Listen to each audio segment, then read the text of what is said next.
Maybe a few years from now, we will already be talking about GPT-8, GPT-9, GPT-X, yeah? Alright, welcome back. So OpenAI just introduced GPT-4 yesterday. So we're going to check out their latest introduction to GPT-4 video right over here. Right, so without further ado, let's check it out. GPT-4 takes what you prompt it with and just runs with it. From one perspective, it's a tool, a thing you can use to get useful tasks done in language. From another perspective, it's a system that can make dreams, thoughts, ideas flourish in text in front of you. GPT-4 is incredibly advanced and sophisticated. It can take Wow. in and generate up to... Whoa, okay, let me just pause right there. So they are saying that GPT-4 can take in up to 25,000 words of text. Yeah, that is a lot, right? Compared to just around 4,000 for GPT 3.5. Yeah, which is what ChatGPT was based on. Yeah. Right, let's continue. 25,000 words of text, around 8 times more than ChatGPT. Yeah, it's about 8 times. It understands images and can all right, let me just pause there again. Wow, okay. Now this is much more than just text, right? Right now we are going into the realm of visual stuff, man. This is really cool, yeah? So if I get this right, are they trying to say that GPT-4 can understand the context in images? Okay, let's continue watching for now. Yeah. Express logical ideas about them. For example, it can tell us that if the strings in this image were cut. Okay, so for example, okay, let me just pause here again. So for example, right now we are looking at an image of balloons, right, tied to the ground via strings. And if you ask GPT-4, they are saying that if you ask GPT-4, what happens if you cut the strings? Yeah, GPT-4 would say that the balloons would fly away. Yeah, so this means that GPT-4 should be able to understand what is going on in an image. Yeah, so that is really very, very impressive. Yeah. The balloons would fly away. This is the place where you just get turbocharged by these AIs. They're not perfect, they make mistakes, and so you really need to make sure that you know the work. All right, let me just pause again. Yeah, so I like how OpenAI, right? I like how they are still trying to remain humble, even though they made a lot of advances with the GPT model series. Yeah. Work is being done to your level of expectation, but I think that it is fundamentally about amplifying what every person is able to do. GPT-4 training finished last August.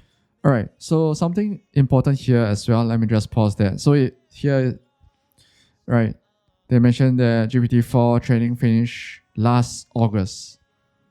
Yeah, so that means right now it's 2023, last August. That means GPT-4 is based on data from 2022. Yeah, August 2022. Yeah, so that is slightly better. A difference of 1 year as compared to GPT 3.5, yeah, which is ChatGPT. Yeah.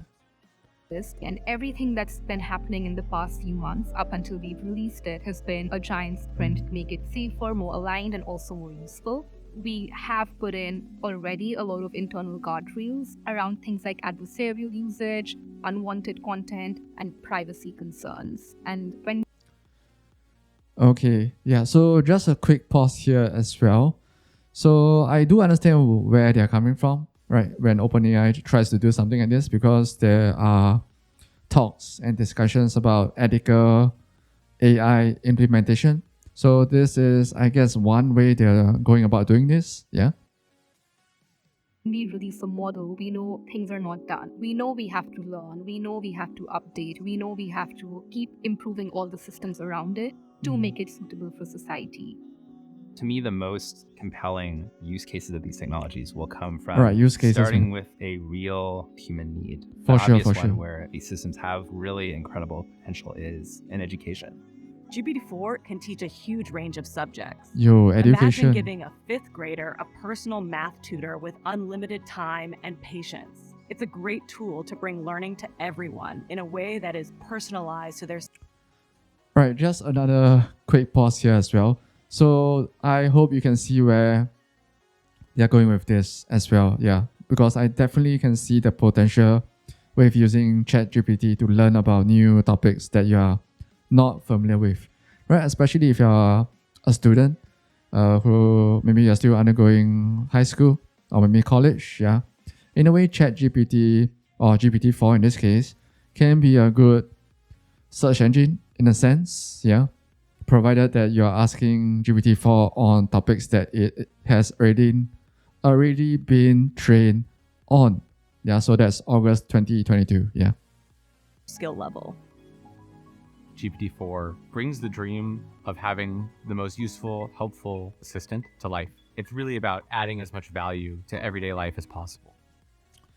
All right, so adding as much value to everyday life as much as possible, that is something that I try to do as myself as well.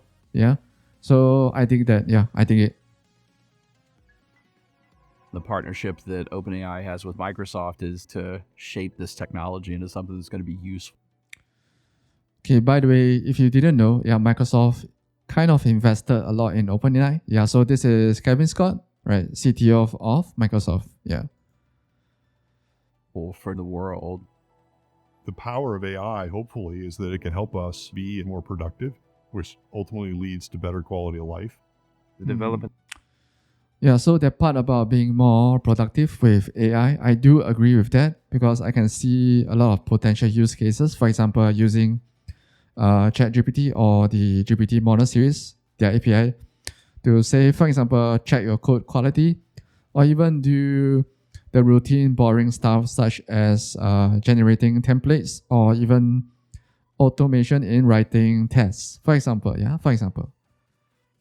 Of the transistor, of the computer, of the internet, the semiconductor industry, all the programming languages, everything came together to produce AI technology. And while it is very limited, it is already easy to imagine what the impact of a successor many generations down the line. Yeah, so you can kind of see where OpenAI is coming from. Even though right now they just announced GPT-4, but they are already planning for many generations down the line. So maybe in the future, maybe a few years from now, we will already be talking about GPT-8, GPT-9, GPT-X. Yeah.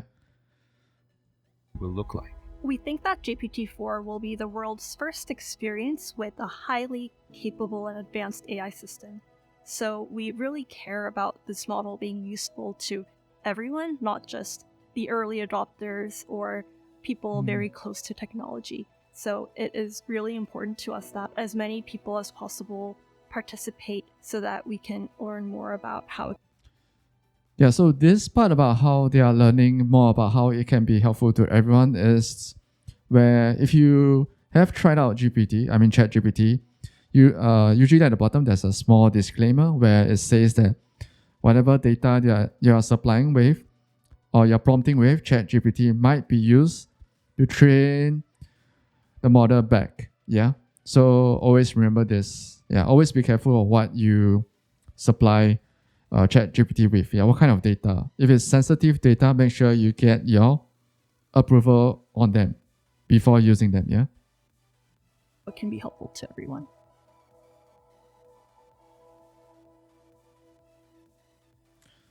All right. I guess that's the end of the introducing GPT-4 video by OpenAI.